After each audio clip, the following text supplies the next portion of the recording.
నీ మాట నీ ఊపిరి లేకుండా అస్సలు రాదు. హల్లెలూయా. అది గమనించండి.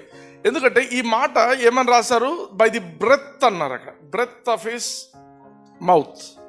దేవుడు మాట్లాడేప్పుడు ఆ మాటతో పాటు నోటి నుంచి ఊపిరి వస్తుంది. మనకు ఇక్కడ గ్రీక్ వర్షన్ ఆఫ్ హీబ్రూ బైబిల్లో ఉన్న పదం ఏంటంటే అక్కడ న్యూమా అంటాడు. న్యూమా అంటే ఊపిరికి ఆత్మకు రెండిటికి కూడా ఒకే పదం న్యూమా.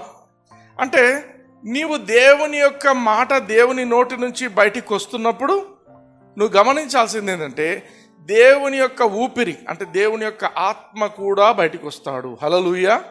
అంటే you cannot separate the word of God from the spirit of God.